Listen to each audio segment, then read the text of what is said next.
you much, everyone, for having me. This is already night here in Indonesia. Good afternoon for those who are already in Exeter and around in London, maybe.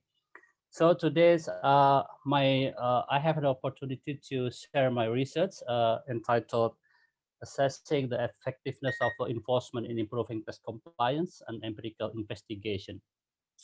My name is Arifin, and I am a tax officer at an Indonesian Tax Authority, Directorate General of Taxation, the institution who has responsible to collect taxation in Indonesia under Ministry of Finance. And today I will share my, this is actually my joint work with Ramadania, is also senior tax officer in Indonesia. So before I proceed, I would like to make some disclaimer that this research is based on our views, not representing my institution where we work. So this is for academic purposes. So I would like to start my presentation with my motivation. So basically, we are interested to know whether the strategy that currently in place now that is being adopted by Indonesian tax administration is effective in improving tax compliance. The reason is because the effectiveness of tax administration is crucial, both in raising and improving tax compliance. And also based on our reviews, we understand, we are aware that the studies related to the performance of tax administration are mostly related to the performance measurement rather than the performance management. So we are trying to make some contribution to the literature by studying the performance management of tax administration. And also, we are also understand that there are much uncertainties exist about the relationship between law enforcement activities and also its relationship with the improved compliance. And then we also understand that there is a lacking in the literature that studies that really using administrative data. The reason is because administrative data is quite to collect, so maybe particularly for those who are in academics. So I think we will provide some insights based on the real world, how tax compliance activities in real world works. And then to give you an easier understanding about our research, so I would like to start with this overview of the research.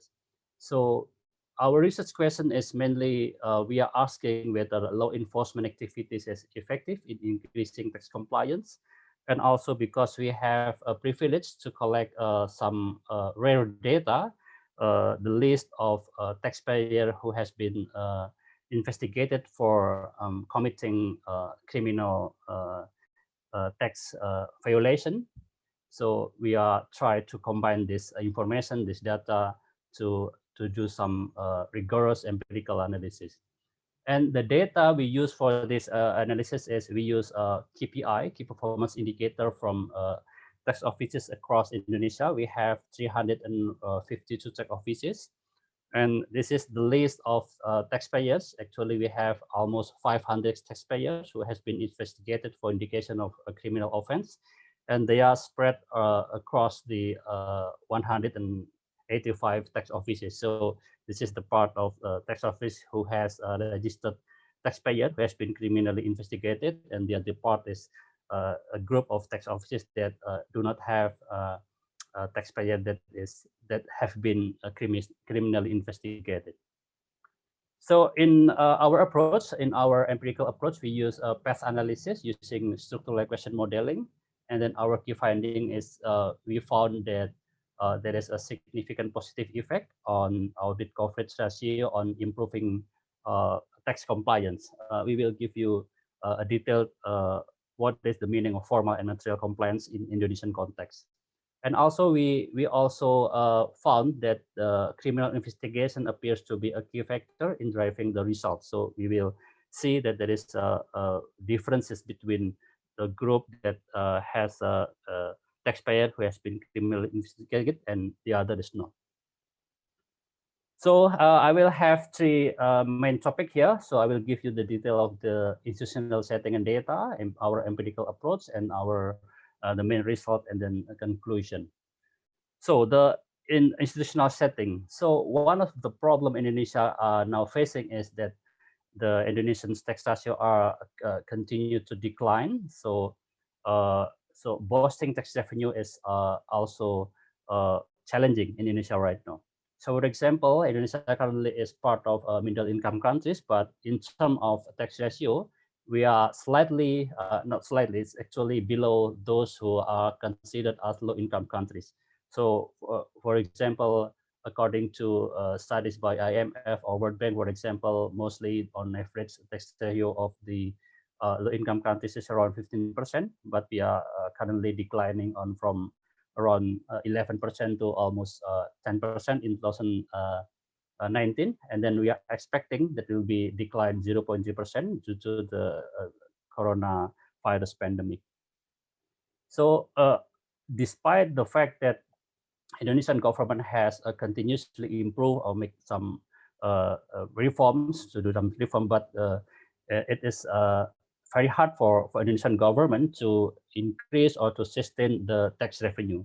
So Indonesian tax ratio until now is remains low compared to international standard, and is still declining in the last 5 years.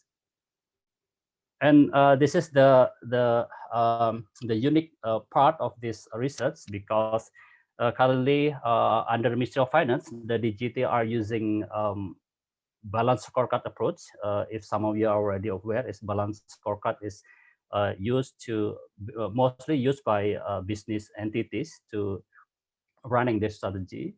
But we are in Ministry of Finance since 2010. We are using balanced scorecard approach in our strategy map. So basically, there are four perspectives in terms of the strategy. We classified in terms of the four perspective. For example, the first one is learning and growth, and then the second one, the upper level is internal business process, and then the third one is a customer perspective, and the top is stakeholder perspective. So we see here in terms of in the middle of the bottom, there are in terms of internal business process, there are three categories. The first one is about the service and public relation. The second one is about monitoring and supervision.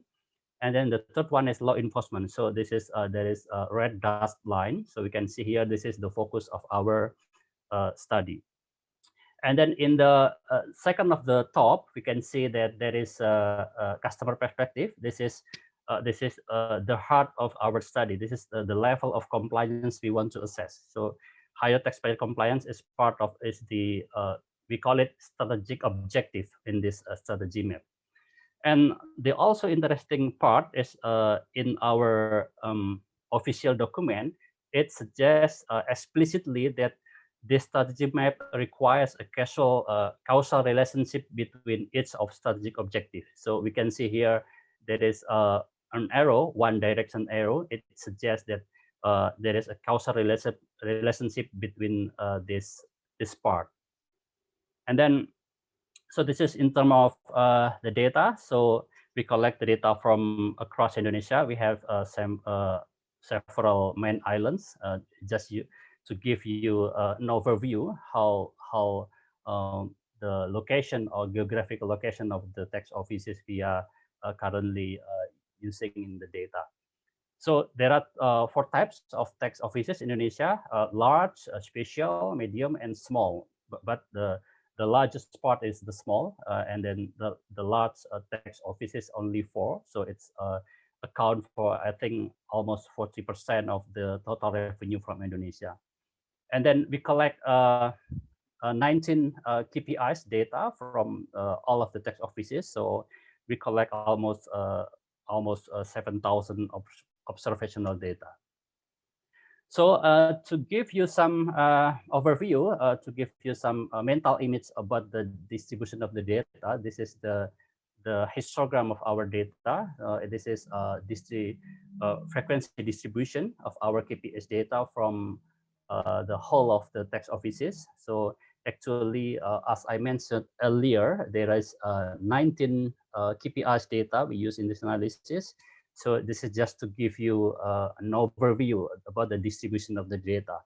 So for example, I will give you some short overview. For example, in this here is the KPI for the tax revenue. It means each of the taxpayer are they have some certain targets, and then they have to realize the target, and then this is the score of the target. If they can realize, they can achieve the target, so the score would be more than 100.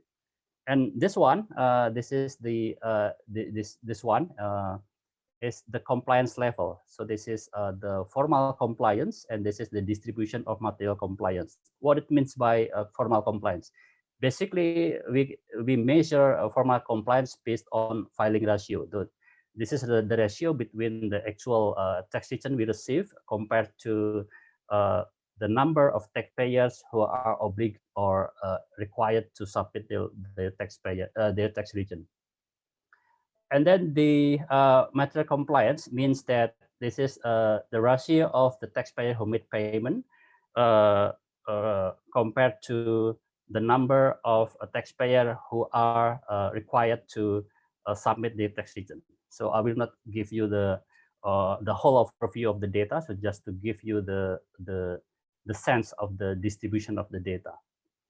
And then this is our empirical strategy. So based on the strategic map, the DGT are already adopted. So we can use some statistical analysis. We use PET analysis here using structural regression modeling.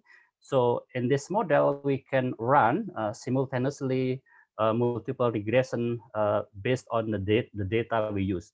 So basically, we treat the KPI data as our empirical reference, so we can run statistical analysis using this statistical tools. So basically, when we are using path analysis, we can express the formula or the estimation using a system of equation, but for easier comprehension, we just use the graph, so it is much easier to understand. And then we are also, to make it easier to understand, we express our research question into some specific hypothesis. This is the alternative hypothesis under this study. So for example, actually, in the area of law enforcement, there are 4 activities. For example, audit coverage ratio, and then non-disputed tax assessment, imprisonment proposal for unpaid tax arrears, and then information reporting upon indication of tax crime. So because there are 2 types of tax compliance, the formal and the material compliance, so in total we have 8 hypotheses. So this is the hypothesis we want to check in this analysis. So this is the aggregate level, basically based on our PET analysis. This is at national level, this is 352 data we collect from each of the tax office for the whole of the KPIs, and this is the result. So based on the result, we can classify into 4 categories based on the direction. So for example, if the direction, the coefficient value is positive, for example, so we consider it as positive, and then if the negative, we will give the value will be negative, and then we also consider whether the significant value of a statistical test, we use 0.5 here. So for example, if the causal relationship is positive and then it is significant, so we will, for easier illustration, we will give the green bold line here. So we can see here there is actually there are 64 causal relationship, and then there is 12 significant positive relationship, and then there is 1 negative and significant relationship, but the other is not significant. So we can see here there is both green line and also both red line. Please be aware that we are only focused on the law enforcement. So there are only four part here, the four observed variables here that we are want to um, uh, make a deep analysis on this. So this is the result of hypothesis testing. As I mentioned earlier, there is four law enforcement activities. So in total, because we have two type of compliance, in total we have eight results. So we can see here, the evidence shows that audit coverage ratio have a positive effect on the taxpayer compliance behavior. So this is the audit coverage ratio. This is based on the standardized direct effect resulting from the structural equation modeling.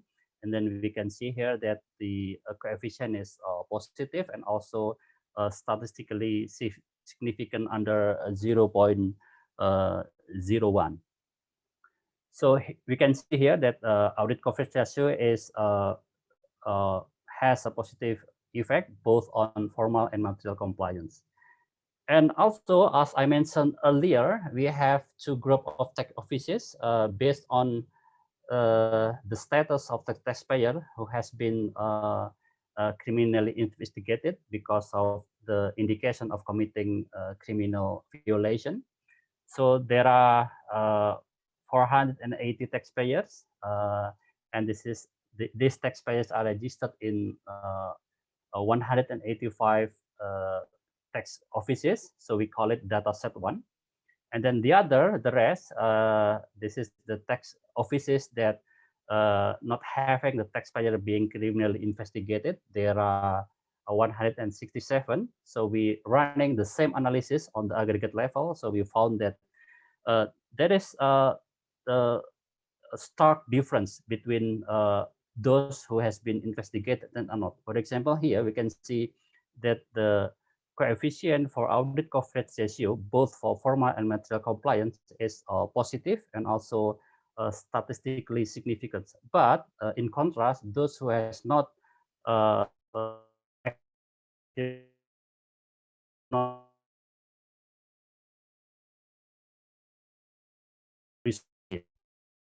and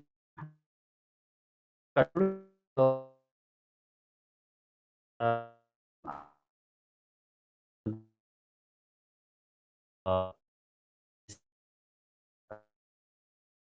uh,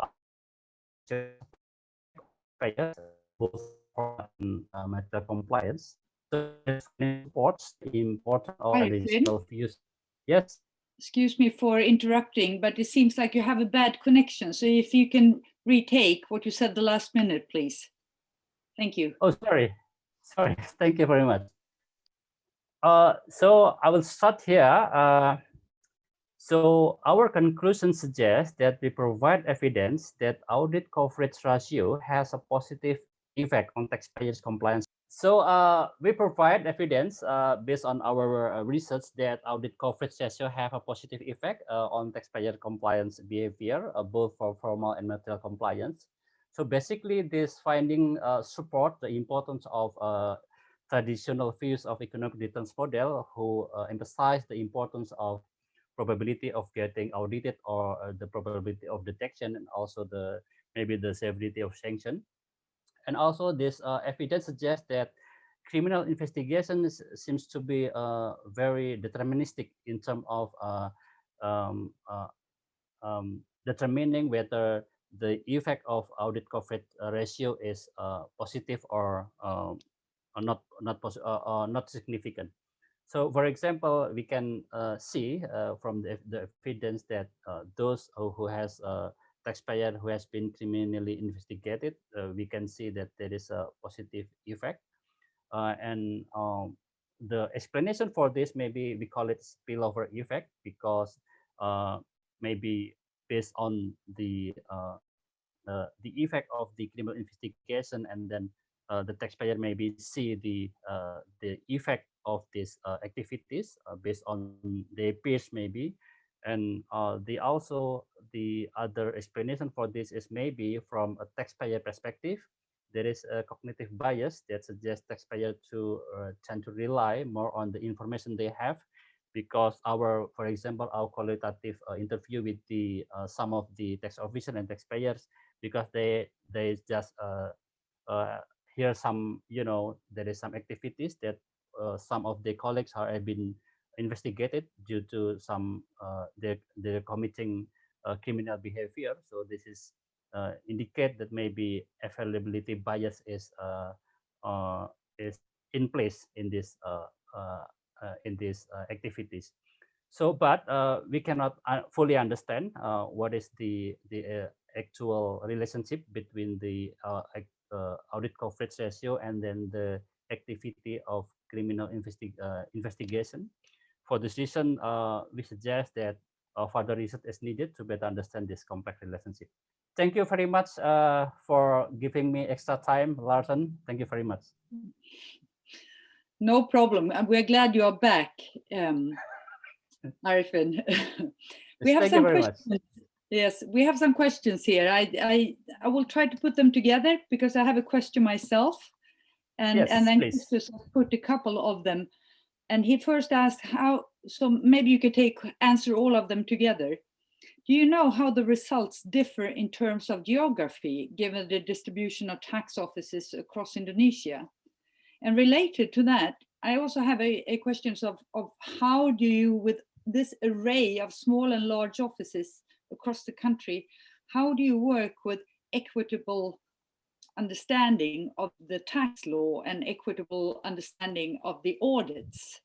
So you basically treat all taxpayers the same way when you do these investigations. If you can perhaps tell us a little bit more about that?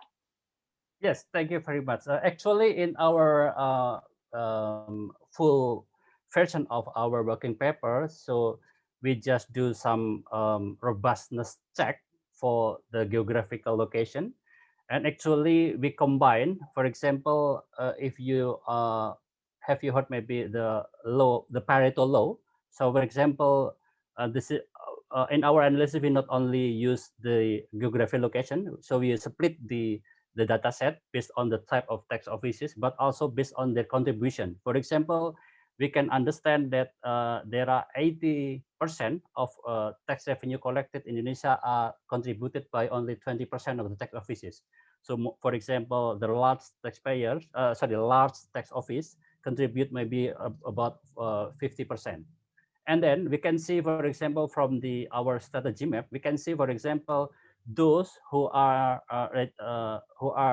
registered in the large tax office, they tend to be influenced by, for example, not um, uh, service area, but they tend to be influenced by supervision and monitoring.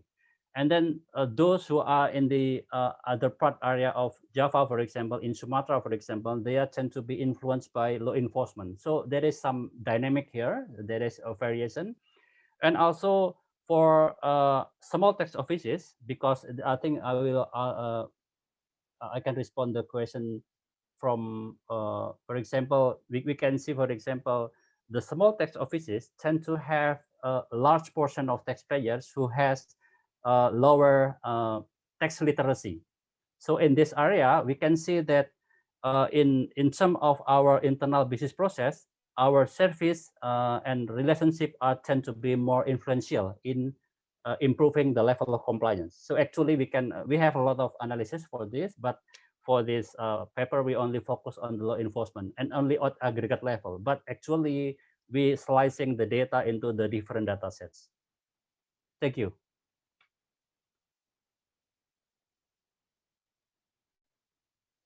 I think you are still muted, Larson. I'm absolutely am. Thank you, Arifin, for reminding me. I'm saying we have to move on now because the time is up. There are more questions. Thank you very much. There are more questions in the chat, and maybe you want to take a note of them and reply to them in a separate mail or something. Okay. Thank you very much. I will. Thank you. Thank you very much for hearing me. Thank you. Now we're moving on to Rosella Levaggi, tax evasion and debt in a dynamic general equilibrium model. Please, Rosella. Good afternoon. So, I mean, my model is going to be rather different from the one we've just seen. It is a theoretical model that has been developed with the co-author from my department, Francesco Menoncin. Let's see if...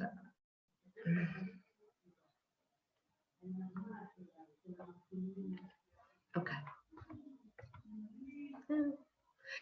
So the motivation of this work is that tax evasion is a worldwide problem. For example, in the US, about 19% of total income is not reported, $15 billion.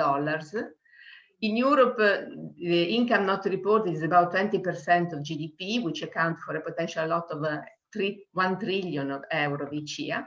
And in some countries, this loss, this evasion is also associated with an increase in public debt. So the idea is there a trade-off between these two phenomena? Are they related, and how they are related? And also, I mean, we would like to go into this literature, which are the limit to the growth of debt, apart from some external debt to capital ratio. Because also there is quite a lot of literature on the effect of debt on tax finance, but it is not really clear which is the link. We have taken a different sort of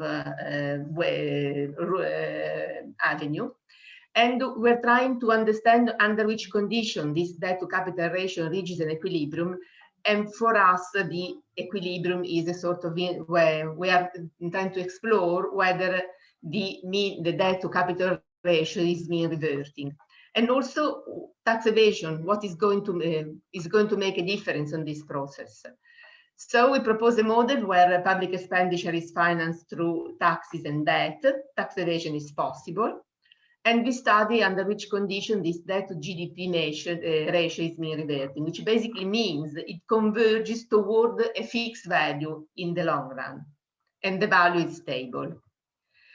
One of the main results is that if there is no efficiency, there is no tax evasion, because in this model, we don't model fiscal illusion. So the consumer are rational and understand that there is a link between taxes and public expenditure. But if tax collection is inefficient, they may want to evade. The debt to GDP ratio is mean reverting, provided that the productivity is sufficiently large. And with tax evasion, this process may still be reverting, but in this case, it also depends on government policies. What is interesting of this model from a theoretical point of view is that if the consumer utilities have a log utility, tax evasion has no effect on the debt to GDP ratio. So the basic idea is that in this case, people reduces their contribution to expenditure through tax evasion. But since they increase tax evasion, since this is a dynamic model, they have to increase saving. This increase in saving increases capital. So although debt increases, also capital increases, and the debt to GDP ratio is unaffected by tax evasion. But this is true only for the consumer utilities, the log utility, which usually mean, the risk aversion delta is equal to 1 is a very high risk, is a very low risk aversion. So in societies where risk aversion is lower, to some extent, there may be more of this effect. In this case, on the log utility, we can also find the fiscal parameter that maximize growth and reach a specific level of debt to GDP. And if we want to, if we don't want to have a limit to that, so we simply want to have a mean reverting process, so stable but even a higher level of debt, the expenditure may be also financed completely by debt, so there isn't even a problem of tax evasion. So I just want to give you a flavor of this model. It's a very technical model, so perhaps, if I keep it light, it's easier for everybody to understand. Government produces public expenditure, which is financed with a linear income tax. This public expenditure is used to finance public goods, non-productive goods. So merit goods, public goods, not something that is so we're not in the sort of barrow literature on expenditure which increases productivity. Very simple production function is the sort of standard AK. So we have an agent normalized to 1, derive income from this AK technology. A is the constant total factor productivity, which is also this idea of how productive is a country. Like I said, public expenditure is a consumption good. So enter the utility function of private agent, but don't change the AK production. A consumer may evade a fraction ET of income. In this way, they reduce their fiscal burden, but if audited, they pay a fine which is proportional to evaded taxes. So it's Saki rather than Allingham and Sandno hypothesis. And audits in this model are processed as a Poisson jump. If there is an audit, I have to pay a fine, hence my capital reduces. Basically, if you think about a line, I have a jump toward the bottom. Of course, evasion also reduces the tax revenue, and so this creates an increase in debt. Fines, of course, decrease debt, but there is also a cost of auditing, which is proportional to audit intensity and the revenue. Government issues bond, the value of every period is BT, and the debt so increases because of the interest rate, increases because of public expenditure, decreases because of the taxes, increases because of the audit cost, which are proportional to the yield and the square of the audit frequency. A percentage is eta of taxes is lost because of cost of inefficiency. So this is the debt dynamics. This is the sort of called normal debt dynamics. This is the part of revenue that is received from the audit. Capital changes through time because of the production. Of course, it decreases because of consumption, decreases because of the taxes paid, increases because of the interest received on the public debt, and of course, decreases because of the increment in the public debt, because this is a closed economy. Is a small open economy, so that the interest rate is fixed, but it is not possible, at least in this version of the model, for a foreign investor to invest in public debt. So all the debt is owned by the agent in the same country, and decreases because of the fine. So this is the debt dynamics. So Y minus consumption minus the taxes paid, interest, and then the debt and the fine from because of the audit. Intertemporal utility function, we use a very general utility function, which, so by an appropriate choice of beta, alpha, and delta, we can basically model most of the utility functions.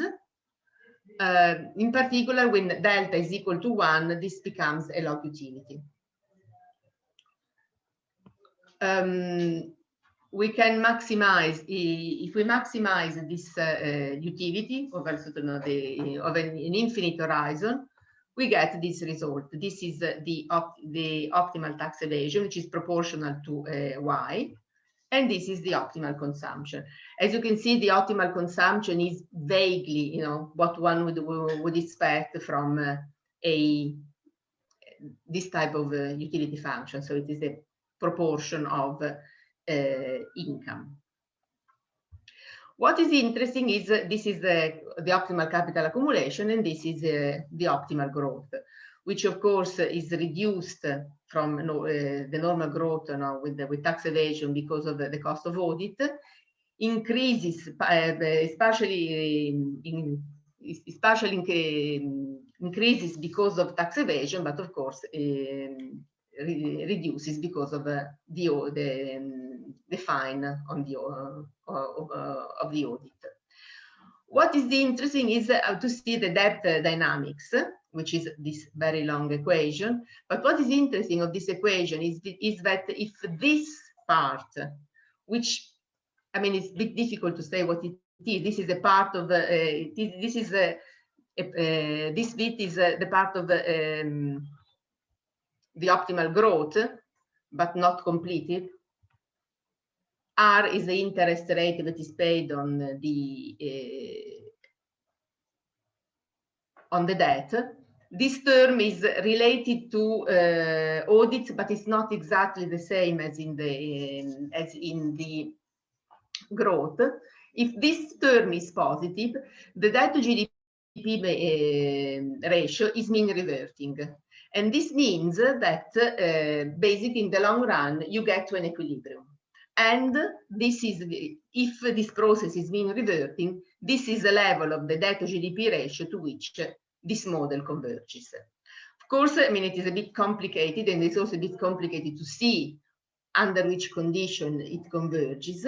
We can see here that tax evasion has an effect. Although it is possible to have a closed form solution, I mean, we can get a solution only if we assign numbers to the parameters, because this is a very convoluted solution. It is difficult to, if you try to do something like derivative or so of this function. What it is possible to do is to see what happened with a log utility function. So this log utility function, which is basically a Cobb-Douglas. In this case, the optimal evasion the optimal evasion 1 over lambda disappear, so it is a sort of linear function, and this is what exactly you would expect from a Cobb-Douglas. With this, the expected growth rate simplifies as well, and in this case, the debt to GDP ratio. What is interesting is this expected evolution of the debt to GDP ratio is no longer depends on the audit parameters. And also on tax evasion. We have the cost of audit, of course, but not the effect like, the evasion and audit. So this basically simply means that even with tax evasion, the debt to GDP ratio is independent of this process. It has no effect on the mean reverting condition. The process is mean reverting if this is true. And usually this means that provided that A is sufficiently high, the process is always mean reverting. Other interesting thing is that when you have a log utility, the lower the tau, the higher the probability of having a mean reverting process. So, I mean, in this case, by an appropriate choice of tau, unless A is very, very small, you can almost always have a mean reverting process. Of course, with, if you reduce tau, you have a higher D, which is the debt to GDP ratio. In this case, we can also find the tax rate and the audit frequency that maximize growth, subject to whichever level of debt to GDP ratio we decide. Of course, the debt to GDP ratio should be low enough for having a positive tau. If you choose a debt to GDP ratio too high, you may also get to negative tax rate. And this is a solution. So this is a closed form solution to the the level of tax evasion and tax rate that maximize growth. Given that you want to get a debt to GDP ratio of 60% as the European Commission or whichever other level. If a government is interested simply in having a path that converges toward an equilibrium, but not in the equilibrium, so debt to GDP ratio can be high enough provided that it is stable, in actual fact, you can set the taxes to 0, And of course, this is going to be the level of debt. That this is the maximum level of debt for a low utility economy. So, I mean, of course, that is a serious issue only for in this type of model, only if productivity growth is relatively low. So if A is low, you may have problem with the mean reverting process. You have to keep B. You have to keep B very low to 0, probably, because otherwise the process explodes. And of course, this means that somehow there is a sort of perverse effect, because the more poor you are, the more you should be careful in not adding tax evasion, and the less, of course, you can also you can't use as sort of higher income country the debt leverage. If the productivity is sufficiently high, government may maximize growth and keep the debt to GDP ratio stable. Tax evasion per se does not seem to create a high debt management problem. And of course, for an economy which is sufficiently robust, the full debt solution is possible. Of course, this model do not take account of other side effects of debt, like increasing debt rate, possibility of default, and so on. Because, of course, I mean, in an economy, when there is a high debt, there may be other problems, like, you know, the instability and so on. But the idea is that there doesn't seem to be any mechanism in theory for which debt should be there should be a sort of an enforcing effect of debt and tax evasion. Of course, I mean, this model, since it has several limits, is still work in process. What we're trying to do at the moment is to use a more reasonable assumption for the interest rate. For example, there are some modeling that we're trying to explore the possibility, as in some macro model, to make the interest rate depend on the debt to GDP ratio. This is going to change the mean reverting path, and so it may put limits to the to government action. And another interesting issue would be to see what happened with the foreign debt. What if some of the debt is can be bought from foreign agents? And of course, perhaps also introducing some form of fiscal illusion, because at the moment, this is another important question. I mean, sometimes people evade because they rationally want to shift some of the burden from themselves to other people. But in other cases, they may simply evade because they don't realize the link between public expenditure and debt, the public expenditure and taxation. And of course, in this case, if you don't consider that as being a future liability, the fact that the debt may create some problems. But in a dynamic model, it's not so easy to sort of model fiscal illusion. And I conclude. I stop here. Thank you so much, Rosella. Please put questions in the chat. Here we have a question from Christos, and I read, I guess your results critically depend on how evasion and auditing are modeled. If I'm not mistaken, both take place within a year.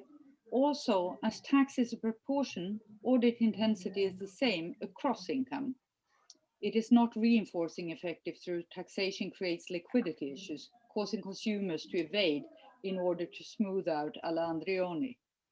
Yeah, it is. This is true. I mean, we have one representative and the consumer that are all the same. So there is a one representative consumer, and this is the reason there is only one. There is one audit intensity.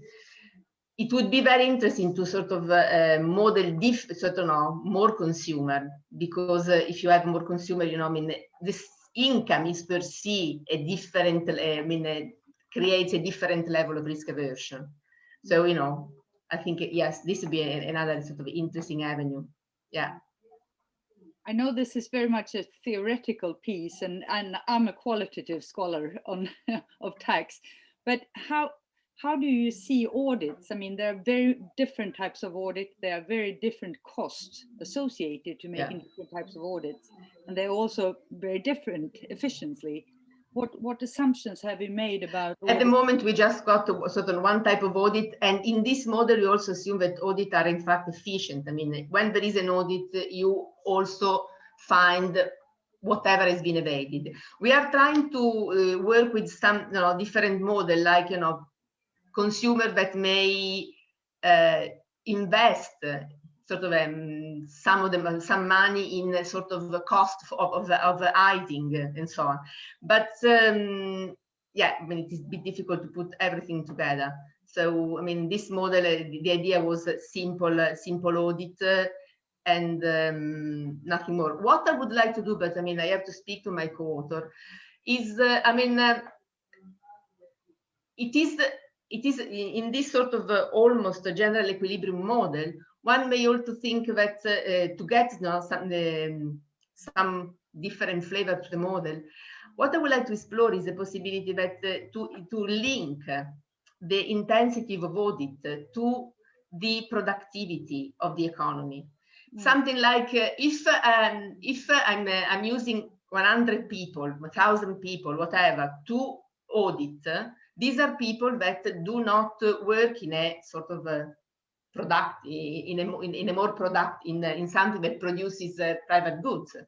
So when one could perhaps have another, a different link, because this idea of a cost of audit, which is modeled at the lambda square, this well, I think one may find something a little more close to real world. I mean, this is a sort of very theoretical model. It's a very abstract model, yes. Thank you. Here's another question from comment at the end. Do I take setting interest rate as a function of debt or GDP ratio to be sufficient to capture probability of government default? In the literature, this is the literature I've seen. I mean, this is increases cost. So by increasing cost, may sort of reduce the growth. Most of the literature assuming them, it's two different sort of question. I mean, we looked at some of the sort of macroeconomic model, and they, somehow you have those two elements separate. From one side, the possibility of government to go bankrupt, to default, in some model even to time the default, but it's somehow sometimes separate from this issue of increasing rates, which of course are quite important, because I mean, there is a link. I mean, if you increase debt, I mean, at least us Italians know very well this. The spread is increasing very rapidly. Any other questions? Sean, right, thank you. Thank you. Yeah.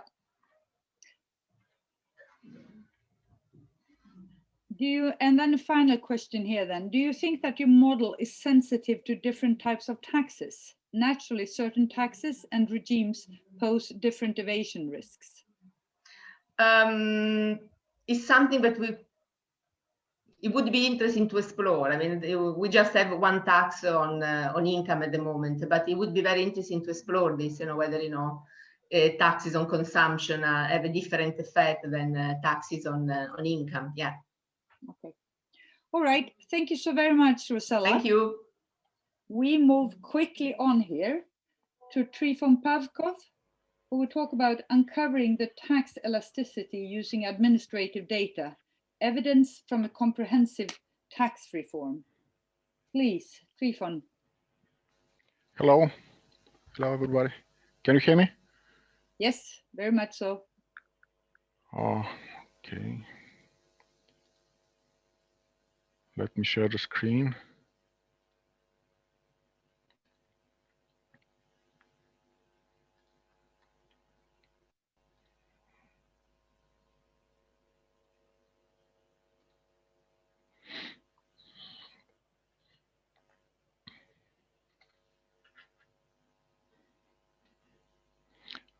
Do you see my slides? Yes, it's very nice. Thank you. It's time to go, or I have, I think, 4 minutes more. Yes, I saw. Oh, sorry, I missed on the clock. I thought time was up. So thank you for capturing that. Maybe we can take a couple of minutes. If you Okay, want, no problem.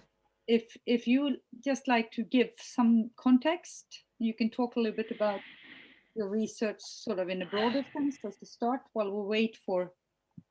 Okay, no problem. Yeah, this is a tax elasticity indicator that I think was not touched so far in the previous presentations. At the end of my presentation, I will catch up on an issue that was covered by many of the presentations, is the tax evasion. Actually, it's kind of a path, a long shot, but it's a path to find another way to estimate the tax evasion. This is the link to the tax policy and tax administration issues like the non-compliance.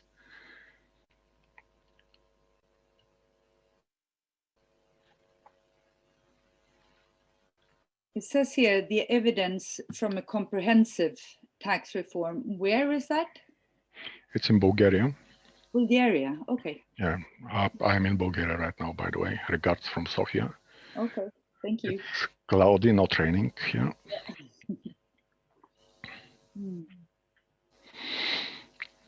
Perhaps you can tell us a little bit, maybe you're doing that in the presentation, about the tax reform. I myself, I speak from Stockholm, and in Sweden during the last 10 years, there is a great debate going on about the need for tax reform. But no one can dare to do. They say that Parliament won't pass it, whatever is going to be suggested. Yeah, the tax reform is something that is that doesn't happen actually once at once. It's a never-ending story. Yeah, I've been in these issues for quite many years now. So each year there is a change in one or more in the taxes here in Bulgaria, and I can tell you that each of them might be named tax reform to a certain extent. Okay. The one that I will be presenting in 1 minute is a really comprehensive one. You will see there's a slide on that it affected, it was 12 years ago, it affected actually all taxpayers in different directions. Some got tax cut, some got tax increase. So it's really a comprehensive one. Okay, I think I can start now. Yes, we have 1 minute to go, but please go ahead and start. Okay, thank you. Okay, first of all, thank you for allowing me to present our work. It's a work in progress. My co-authors, you can see their names: Stanley Gyoshev, Georgi Kamburov, and Georgi Kucharkov from all over the world. Thank you for your efforts to my co-authors as well. So I will be talking about the elasticity of the taxable income. In this case, it will be the labor income and the reported labor income that is reported to tax authority. This elasticity is really a key statistic that is needed to evaluate any change that might be considered by tax policy directorate that is usually in the Ministry of Finance around the world. The usual task that is given to the ministries of Finance is, okay, what would be the impact? And it's easy to calculate. For example, if you just double the tax rate, somebody would expect that you would get double the revenues, but we all know that it's not the case. There is always some behavioral impact in different directions. The 3 directions that I will go back to them on the final slide are three directions. The tax non-compliance is one of them. So if you increase the tax quite high, you might expect that the non-compliance goes up as well. Of course, the labor supply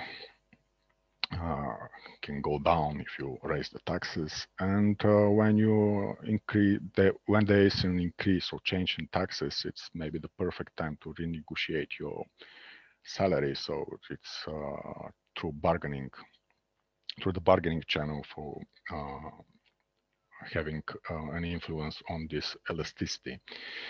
So the elasticity is actually the change that the marginal tax rate has on in our case, on the labor income. There is a huge literature on this issue, which is very well summarized in a paper of Seisler, Roth, and Geertz in their article from 2012. But as you can see in this article, most of the reforms that are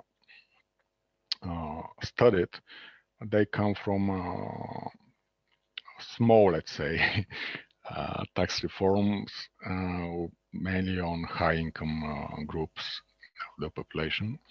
And in some cases, they use just limited survey data. In this case, we use administrative data from the tax authority, and as I already told, it's really a comprehensive one. And we use this reform actually to uncover the elasticity. So just overview of for the results, if somebody needs to quit, to leave, to have the results. We use administrative data that is 3 million observations per month. It's all the tax filings for each employee in the country. It's monthly data, rich of variables. The tax change is from progressive to a flat tax. The date when it became in force was in 1st of January 2008. And our best estimate so far for the ETI, the elasticity of the labor taxable income, so far is 0.57. It increases if we allow the impact on the income to get older. If we measure it just 6 months, let's say, after the reform, we observe quite small elasticity. But if you allow it to go to happen for 2 years, it almost doubles. Of course, there are different values for the elasticity in different groups of the population. The low-income people and the high-income taxpayers, they have different elasticity as well. So this is the overview of the results. Let's go to the reform right now. The personal income tax up to 2007 was a progressive one with marginal tax rates that starts from 0. So there was a non-taxable bracket. You see the marginal tax rates 20, 22, and 24. On top of that, there are also social security contributions and health insurance contributions that are also considered in this study. They are not here in the slide because there is no huge change in these rates. Just to give you a flavor of the data, the average monthly salary at this point of time in the country was 400 Bulgarian levs, which means that the marginal tax rate for the average salary was 22%. After 2008, and it's still running, although the politicians are always arguing, should we go back to the progressive personal income tax, it is still flat 10% all over the income distribution, which means even the first euro of income is actually taxed at 10%. And it's worth mentioning that the tax is levied on individual level, not on household level, like in many countries. So this is a slide that illustrates that it's really a comprehensive tax reform. What you see on this graph on the left-hand side is a normal year, two normal years, let's say 2006 and 2007. There was slight change in the marginal tax rate, but it was progressive in both years. So you can see that this is the change in the marginal tax rate. So you can see that almost everybody is around zero. So most of the population had no change in the marginal tax rate from 2006 to 2007. The next slide is when the reform happened. And what you see here is that around 0 days, actually nobody. So all the taxpayers in the country in 2008 got considerably different marginal tax rate. And all these people that are here, they got almost 10% tax cut. They represent 2/3 of the population, and the ones that are on the right-hand side, they got a 10% increase in the marginal tax rates. They are the ones that actually were exempt from taxes because they were in the 0% marginal tax rate. I already told you that we incorporate in the analysis the social security system in the country. It's quite complicated one. There are thresholds that we need to take care of. There's one maximum threshold for social security contributions for everybody for a certain year. It's connected to the retirement benefits, by the way. But the minimum thresholds, they are the ones that really matters, because quite many people are around this minimum thresholds. These minimum thresholds, they're kind of minimum wages, minimum salaries, but they are not one figure for everybody. They depend on the occupation and on the industry of employment.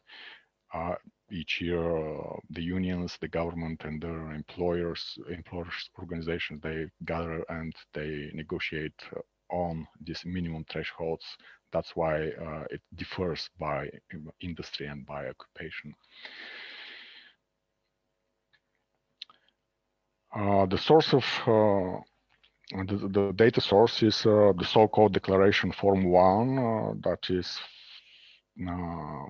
filled in by the employers and filed to the tax authority, the Bulgarian National Revenue Agency.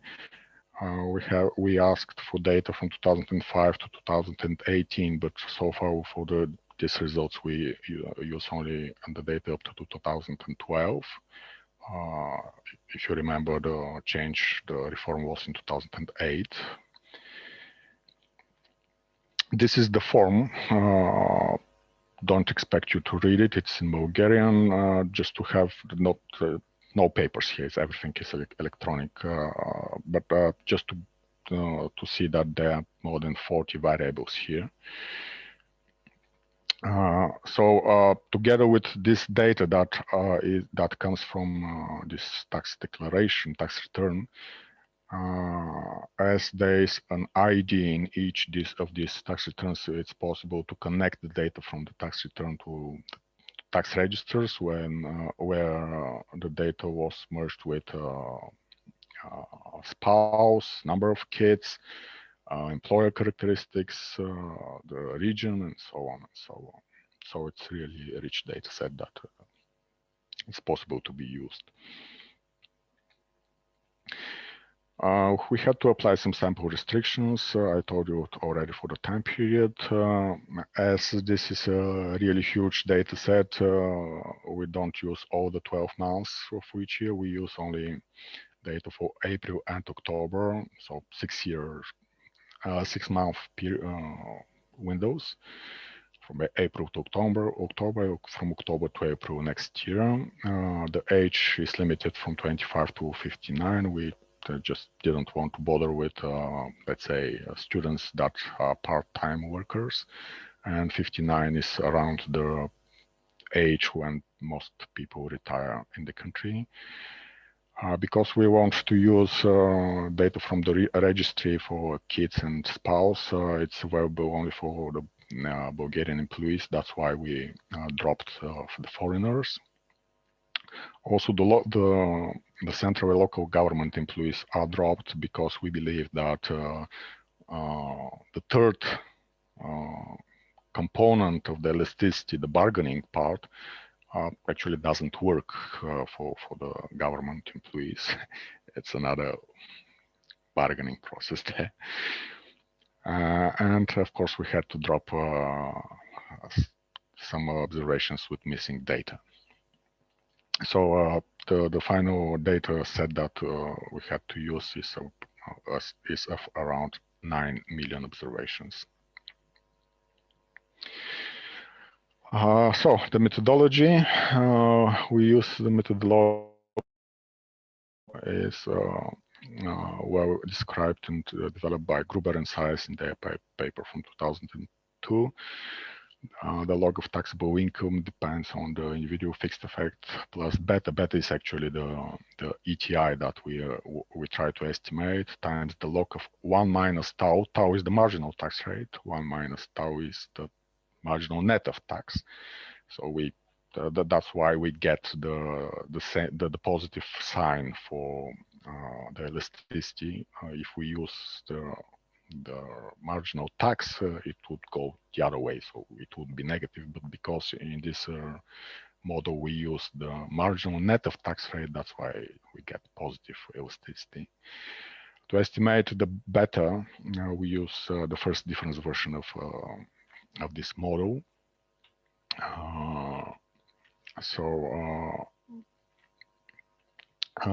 As you can see it at the bottom of this slide, immediately you can see that we have a problem that we need to solve. Actually, tau, the marginal tax rate, depends on the income. It's not only okay. You would say that okay, it's flat tax, no matter the income, the tax is 10%. Okay, right now it is kind of the case. But it was not the case for the years before the tax reform, when there were brackets in the progressive schedule. But even for the recent 3 years,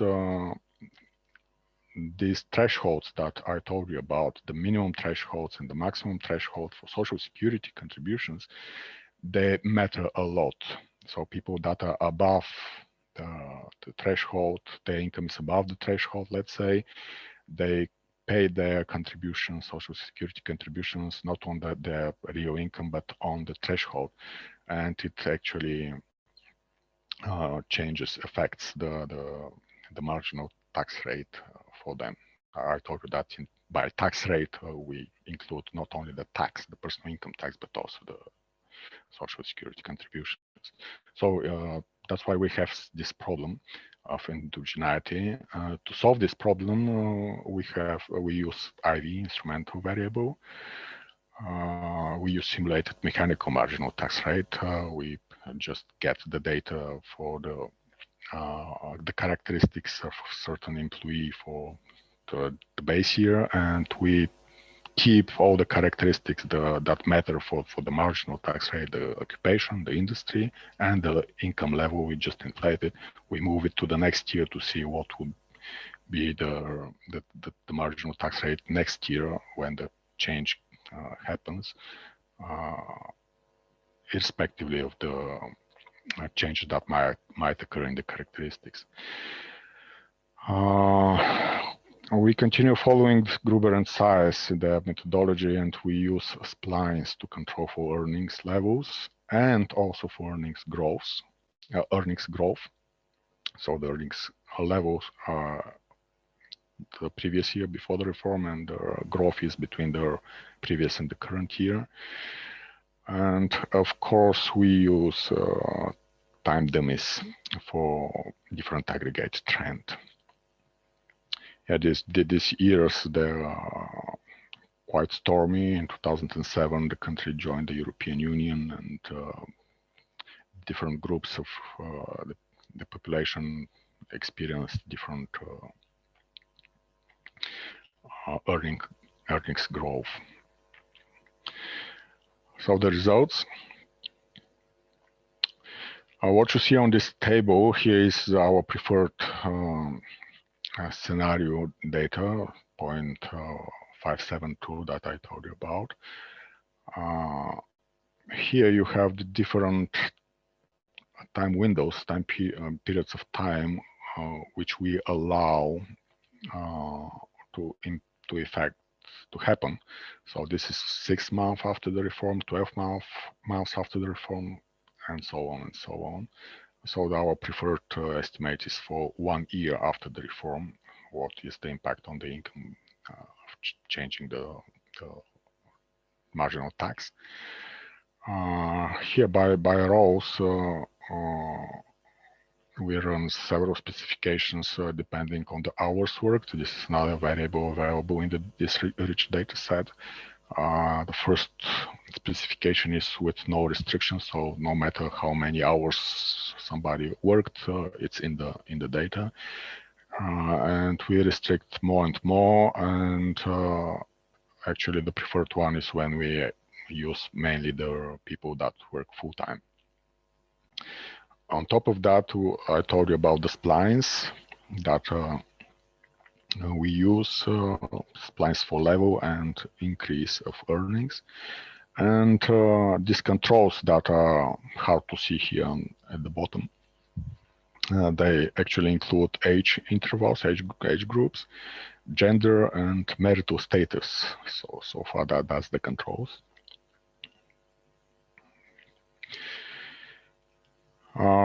This slide is almost the same as the previous one. We just the only difference is the years that we have that we used for the data. It's kind of a robustness check. So this slide is up to 2012. The next slide is up to 2009. As you can see in the data, the figures they don't change that much. So this test is, let's say, passed. 2 slides on heterogeneity. The first one is as baseline we keep our preferred specification that I told you about, and as you can see, we observe elasticity higher in males than females, and this difference increases when they get married.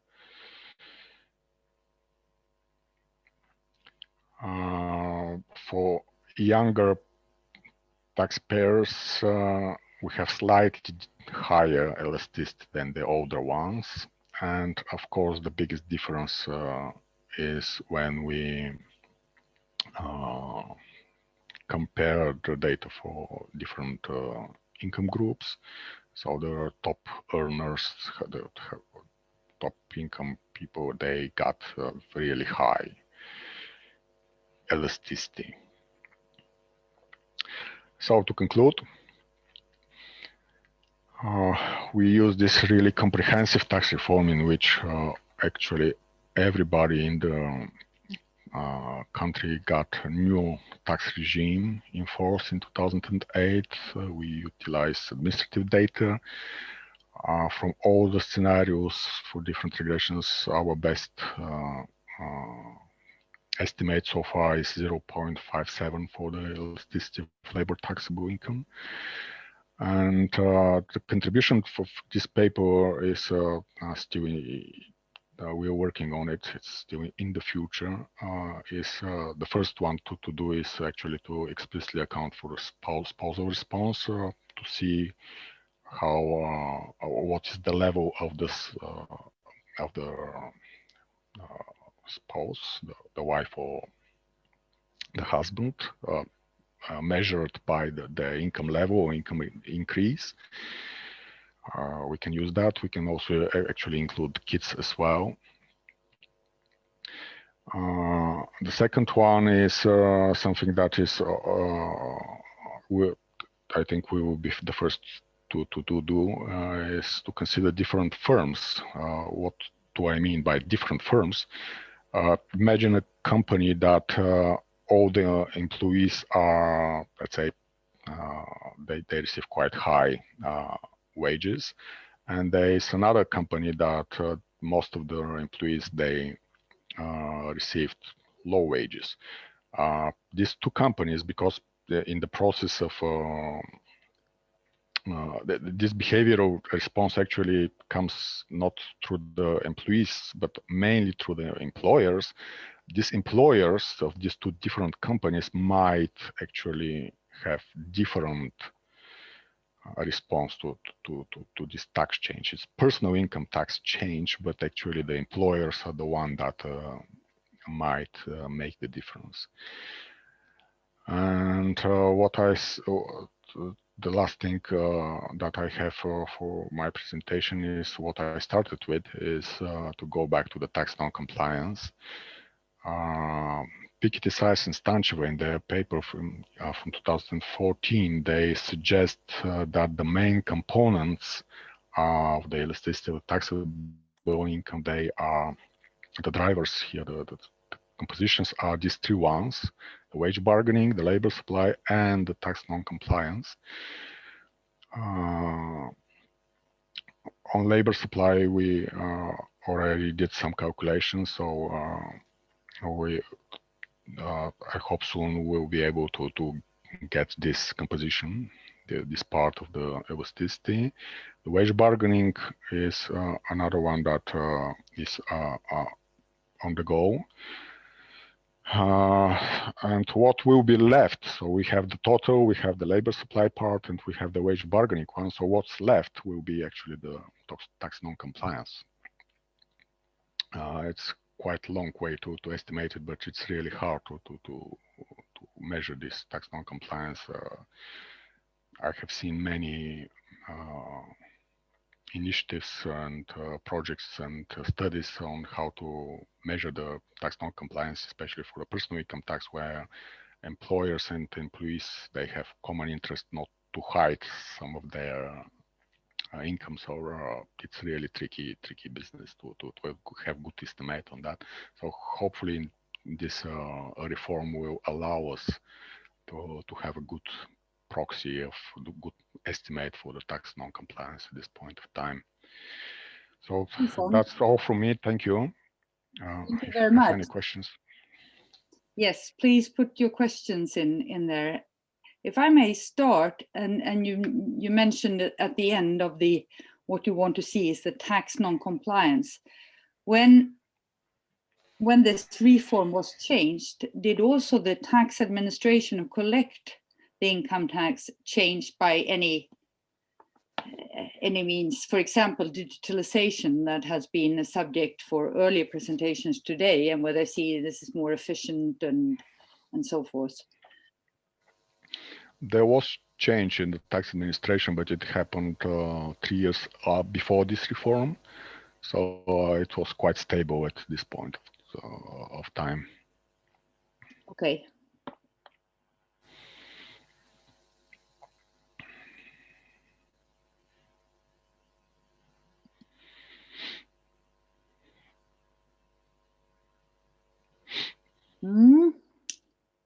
It seems like we're coming into an afternoon here. Tiresome.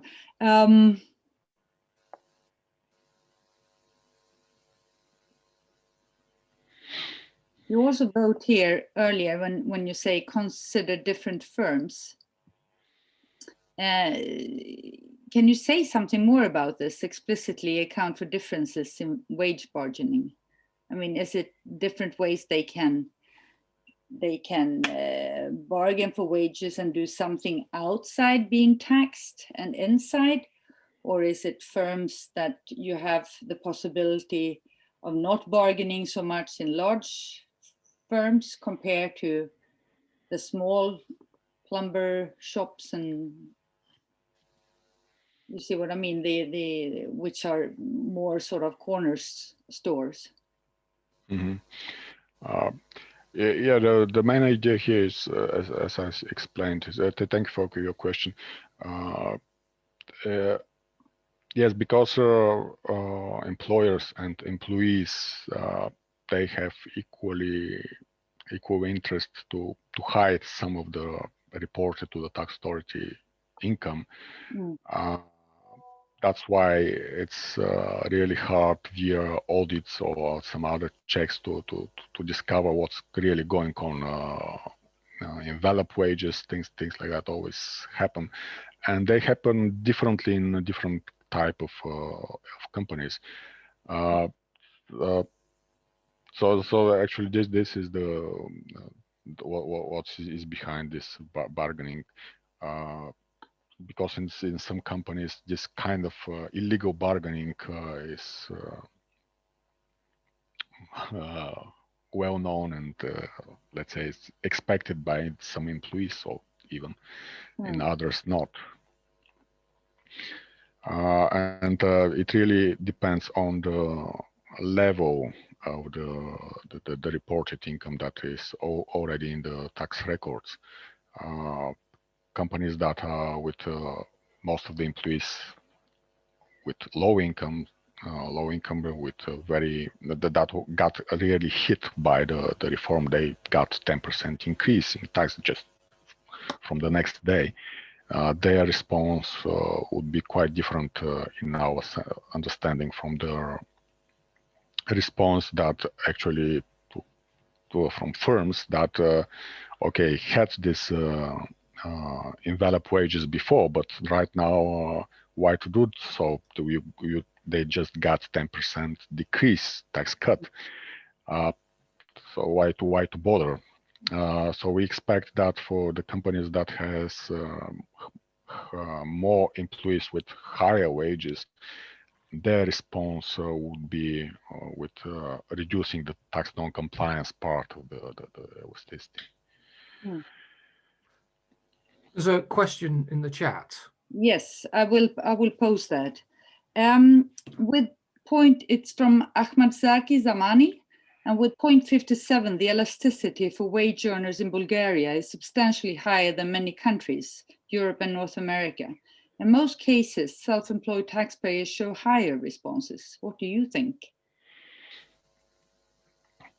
Okay, yes, it's quite high. As far as I am aware, most of the ETIs, the elasticity coefficients that are in other studies, they are around 0.2, 0.3.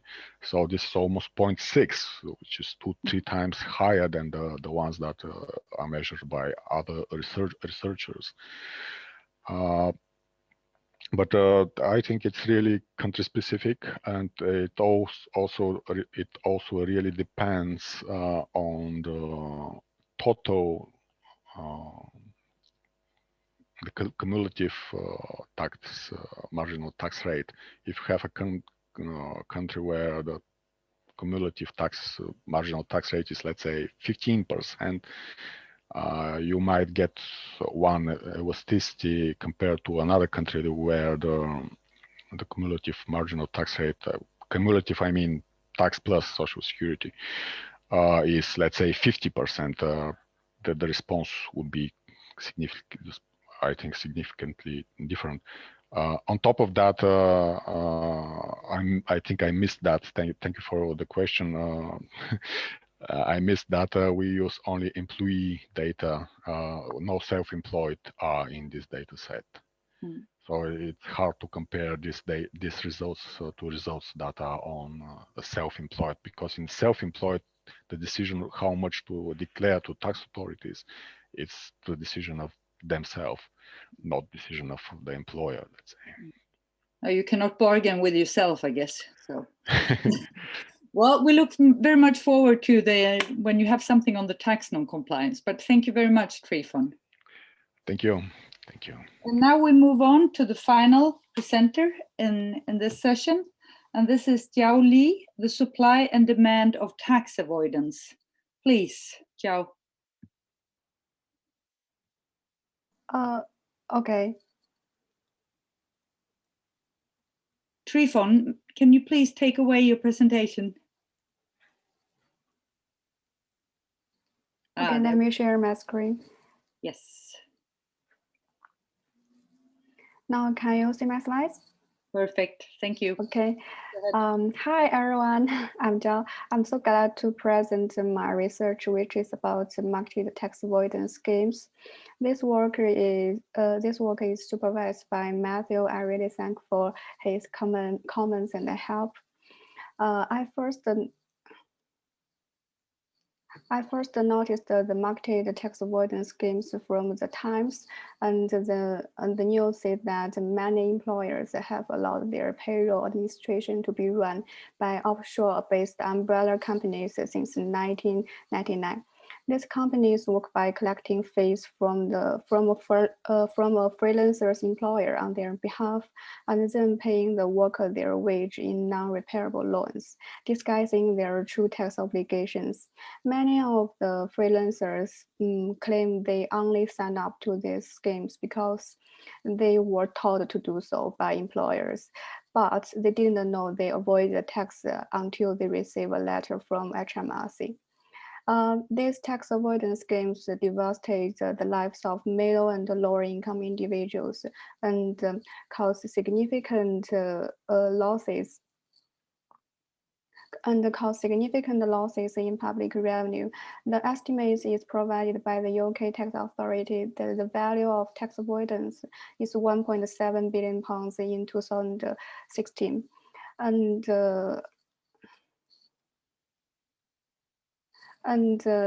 Tax authorities in many countries have taken action to resolve these problems, such as HMRC in the UK and IRS in the US. Actually, they all introduced the disclosure of such tax avoidance schemes.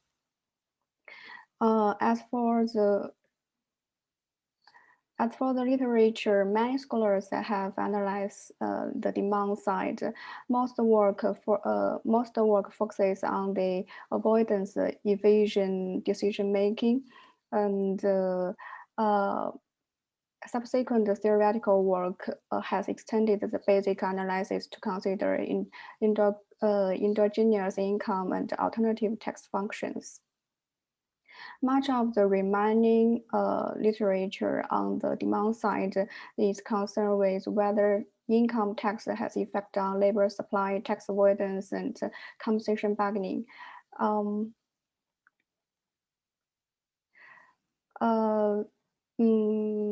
Slumroad and for the supply side, Slumroad in 2004 considers the ignorance of the supply side of tax non-compliance to be a significant shortcoming of traditional economic model. And Damjanovic and Wolf in 2010 model both demand and the supply sides of this market, but under risk-neutral assumption. Recent work by Elstad-Statter et al. In 2019 built a simple theory model to describe the supply side of tax evasion market instead of tax avoidance market. And this work focuses on inequality problems raised by tax evasion. So far, as far as I know, nobody models the demand and the supply sides of tax avoidance market under risk-averse assumption. Our model fills in this gap. Now let me give a brief introduction about the tax avoidance market.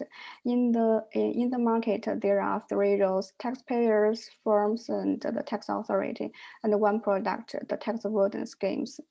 Avoidance technology is costly because devising tax avoidance schemes that reduce tax liability without ostensibly violating tax law need to take full advantage of various provisions of the income tax code, and coupled with a degree of ingenuity that few taxpayers possess. So taxpayers buy such product from firms.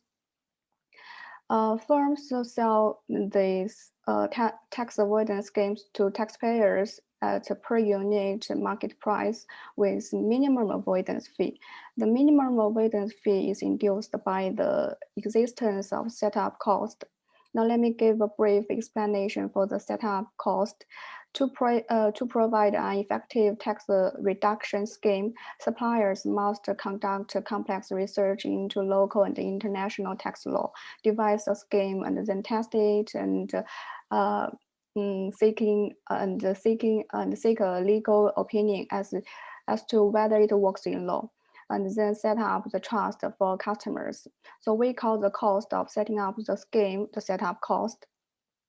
While dealing with the marketed rather than bespoke schemes, so once the trust is set up, the firm could sell the scheme to customers as many as possible with little changes.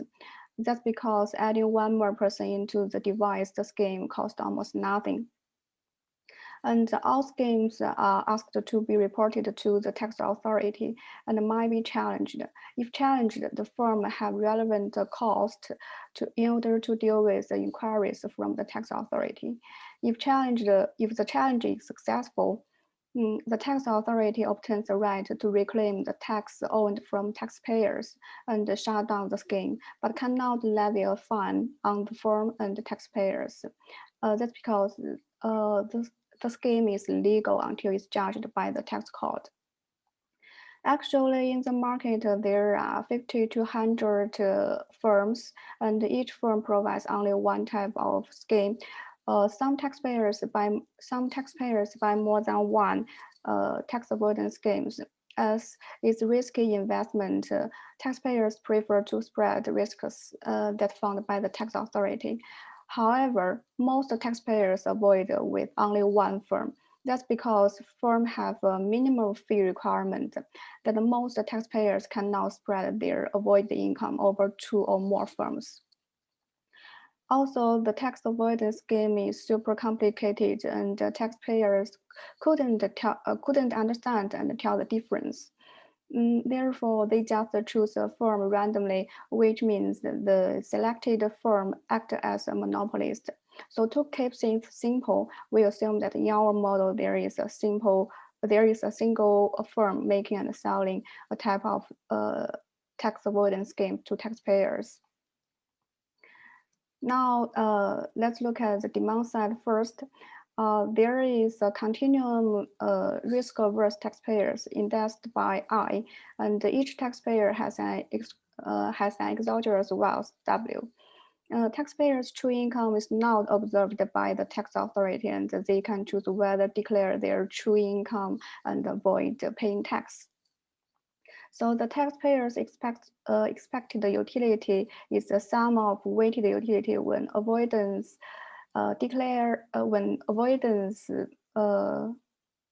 succeeds and fail. So here rho is the probability that the scheme is challenged successfully. So 1 minus rho is the probability that avoidance succeeds. WS here is the taxpayer's wealth when the tax authority mounts a legal challenge and succeeds. In this case, the taxpayer needs to pay tax on his true income and lose the avoidance fee. T is the proportional tax rate, and F is the avoidance fee. WU is the taxpayer's wealth when avoidance succeeds. In this case, the taxpayer gains the tax on avoided income. A is avoided income, so we add T times A to WS. Taxpayers behave as if they maximize the expected utility, and for the utility function, we adopt the logged form. Then we get our first proposition. So we get a piecewise function of avoided income on wealth. W here, W tilde 1 is the upper bound of wealth for avoidance. W tilde 0 is the cutoff value of wealth for avoidance. Tau is the setup cost, and the P is the per unit market price. If the tilde 1, we call them unfettered taxpayers. And if the taxpayer's wealth is between tau over p and W to the 1, we call them the minimum fee constraint taxpayers. If the taxpayer's wealth is between W to the 0 and tau over p, we call them the wealth constrained taxpayers. Both these two types of taxpayers are both fettered taxpayers. If taxpayers' wealth if the taxpayer's wealth is lower than W to the 0, we call them excluded taxpayers. That's because they are excluded from the tax avoidance market by the minimum fee requirement. So we use a figure to show the proposition 1. We can see that points on the horizontal axis indicates excluded taxpayers. They avoid nothing, and points on this black 45-degree line indicates the wealth constrained taxpayers. They avoid all their wealth, and points on this solid black horizontal line indicate minimum fee constrained taxpayers. They avoid a fixed amount, which is equal to tau over p. And the points on the green line indicates unfettered taxpayers. They avoid the optimal proportion curly A. Sorry, curly A is equal to this equation.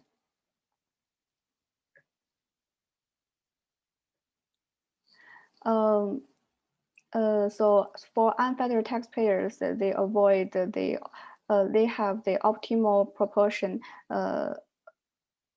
They can avoid the optimal proportion of their wealth. From the slope, we can see that these fettered taxpayers avoid a larger proportion than unfettered taxpayers. And the proposition 2, the demand of tax avoidance for unfettered taxpayers is price elasticity. That means firms prefer to decrease the price slightly to get a higher demand in return. And proposition 3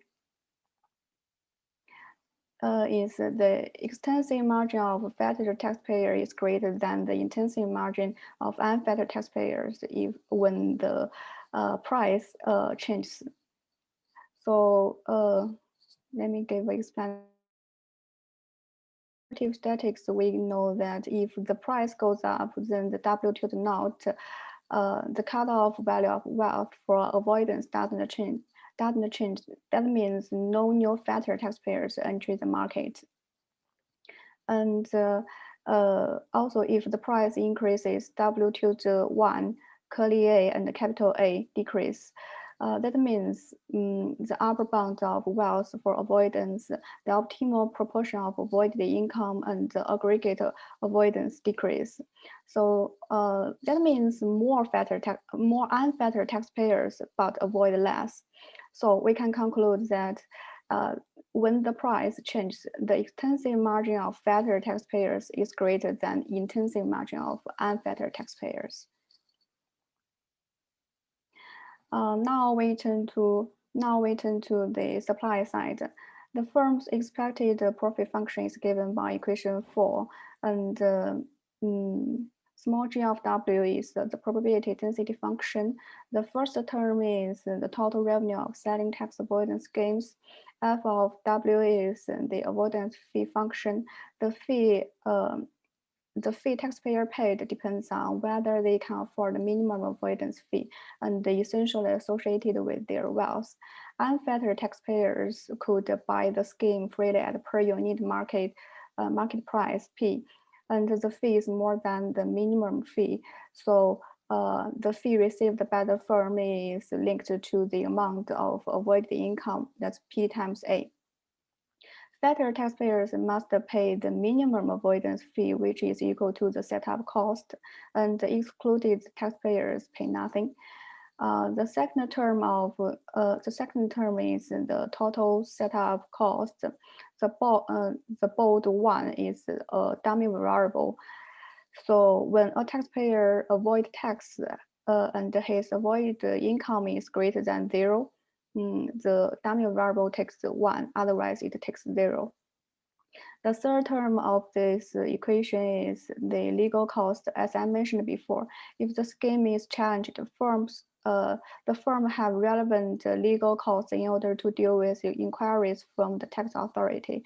CL is the legal cost, and the rho L is the probability that the tax authority mounts a legal challenge to the scheme. And V, the last term is the other fixed cost. Now we get the equilibrium.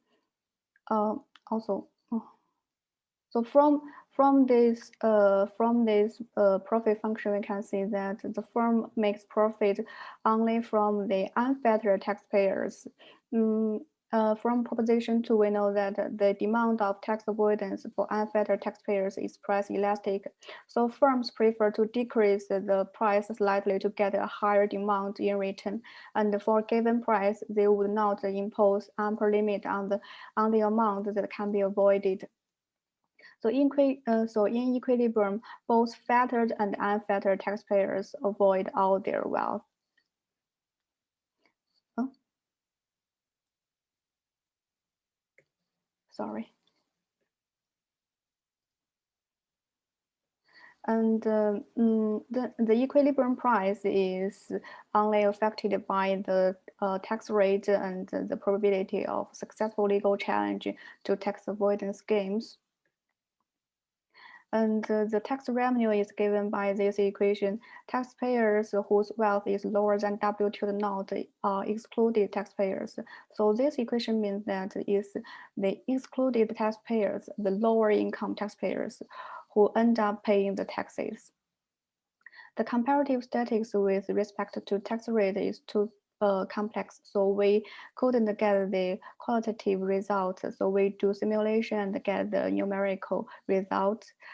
For the calibration, we set the equilibrium price is 0.18.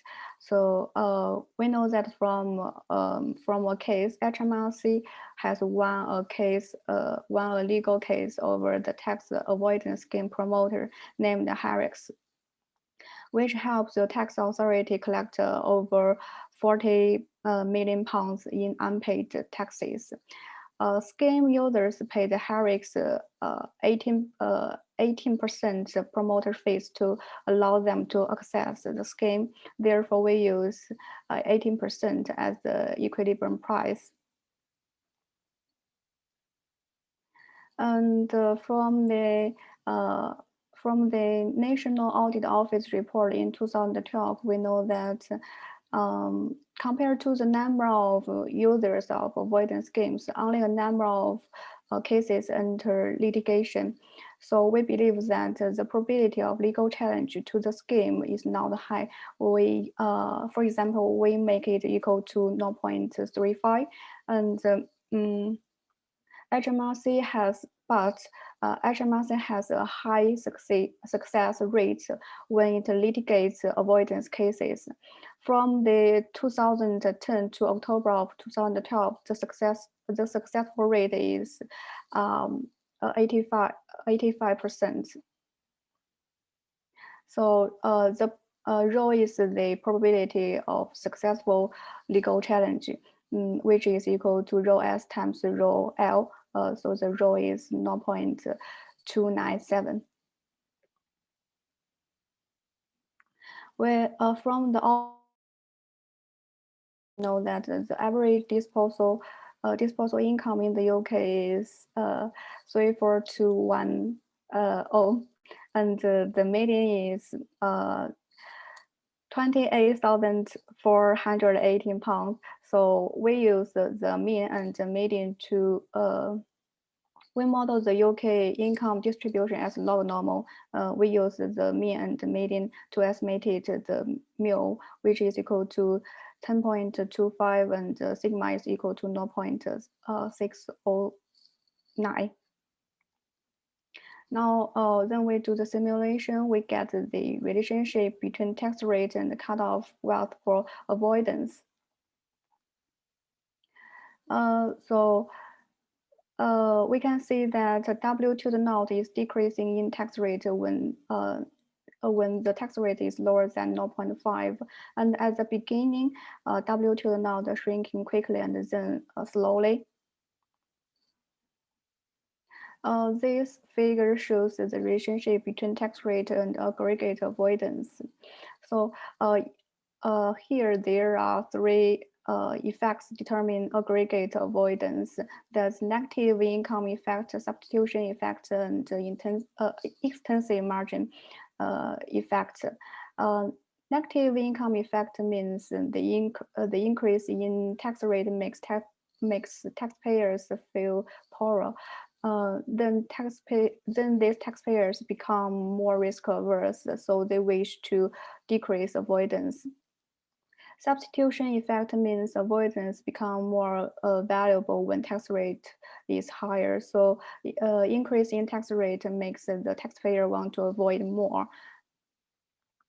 Then extensive margin effect is that increasing tax rate lead to, as I last pictures show, lead to the W to the naught fall, which means more avoiders, the fatter the taxpayers enter the market. So aggregate avoidance increase.